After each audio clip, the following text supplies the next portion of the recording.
I wanna be like Jesus, so that Jesus will be seen in me.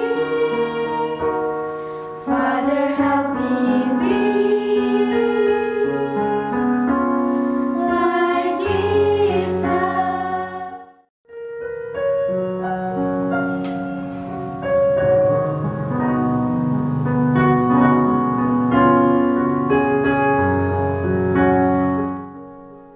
Selamat pagi anak-anak. Puji Tuhan, berjumpa kembali di hari ini. Tetap sehat dan bersemangat di hari yang baru ini. Sebelum memulai aktivitas hari ini, mari kita mengikuti renungan firman Tuhan pada pagi hari ini yang diambil dari buku Yesus adalah teman terbaik dan setia yang ditulis oleh Pendeta Marolop Sagala. Judul renungan firman Tuhan pada pagi hari ini adalah Yesus menangisi kota Yerusalem. Sebelum kita lanjutkan, mari kita awali dengan doa. Terima kasih Tuhan Yesus untuk hari yang baru ini. Sekarang kami siap untuk mendengar firman-Mu. Kiranya Roh Kudus-Mu hadir bersama kami. Terima kasih Tuhan Yesus. Amin. Ayat renungan firman Tuhan pada pagi hari ini diambil dari kitab Lukas pasal 19 ayat 41. Dan ketika Yesus telah dekat dan melihat kota itu, ia menangisinya. Anak-anak, ketika arak-arakan rombongan Yesus sedang bergerak maju menuju Yerusalem, ketika orang banyak berseru dan memuji Allah bagaikan trompet pengumuman bahwa Yesus adalah Raja, mereka berjalan di depan dan di belakang mengikuti Yesus yang sedang di atas keledai, duduk sebagai seorang Raja dalam nama Tuhan. Ketika Yesus telah dekat dan melihat kota itu, yaitu kota Yerusalem, ia menangisinya. Lukas 19 ayat 41.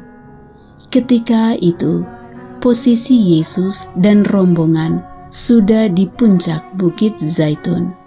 Dari puncak Bukit Zaitun, keseluruhan kota, termasuk bait suci, dapat terlihat.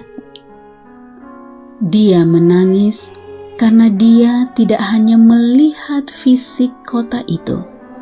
Dia dapat melihat perilaku dan hati yang jahat dari penduduknya. Bahkan Yesus juga dapat melihat tentang apa yang akan terjadi di hari kemudian atas kota itu, termasuk atas bait suci yang ada di dalam kota itu. Nasib kota dan penduduknya lah yang ditangisi oleh Yesus. Yesus berkata, sebab akan datang harinya bahwa musuhmu mengelilingi engkau dengan kubu, lalu mengepung engkau dan menghimpit engkau dari segala jurusan, dan mereka akan membinasakan engkau beserta dengan pendudukmu, dan pada tembokmu mereka tidak akan membiarkan satu batu pun tinggal terletak di atas batu yang lain, karena engkau tidak mengetahui saat bila mana Allah melawat engkau. Lukas 19 ayat 43 dan 44. Dari Bukit Zaitun juga bisa terlihat Bukit Kalvari, di mana Yesus kemudian disalibkan. Bukit Kalvari juga terlihat tidak jauh dari gerbang domba yang dekat barat laut sudut kota. Yesus berada di atas keledai, disertai arak-arakan yang mempermuliakan Dia sebagai Raja. Tetapi ketika Dia melihat kota Yerusalem, Ia menangisi kota itu dan masa depannya. Ia berkata, "Wahai, betapa baiknya jika pada hari ini juga engkau mengerti apa yang perlu untuk damai sejahteramu. Tetapi sekarang hal itu tersembunyi bagi matamu." Lukas 19 ayat 42. Itulah pernyataan tangisan Yesus atas nasib kota Yerusalem dan penduduknya. Yesus menekankan melalui pernyataan tangisannya bahwa kota dan penduduknya seharusnya mengerti akan keperluan mereka, supaya mereka mendapat damai sejahtera di hari kemudian. Tetapi kenyataannya mereka tidak mengerti, disebabkan pikiran mereka dibutakan oleh kesombongan dan kebanggaan hati mereka atas pemandangan kemegahan kota Yerusalem yang dikenal dengan kota suci. Di sini terdengar tangisan Yesus karena Dia dapat melihat apa yang tidak dapat dilihat orang banyak. Nasib buruk Yerusalem di tangan tentara Roma kurang dari 40 tahun kemudian. Anak-anak yang dikasihi Tuhan Yesus, hal yang sama juga bisa terjadi atas kita. Yesus boleh jadi menangis ketika Dia melihat kita bahwa kita tidak mengerti akan keperluan kita untuk damai sejahtera di hari kemudian.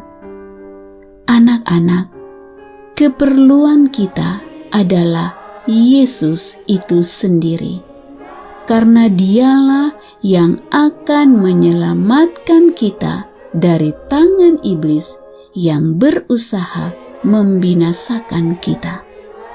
Yesus adalah kebutuhan kita.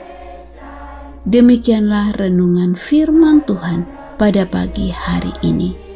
Kiranya Roh Kudus akan menolong anak-anak sekalian untuk menyadari bahwa keperluan kita adalah Yesus, karena Dialah yang akan menyelamatkan kita dari tangan si pembinasa iblis.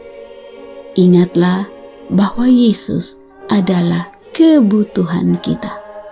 Kiranya Tuhan Yesus memberkati dan melindungi anak-anak sekalian pada sepanjang hari ini. Amin.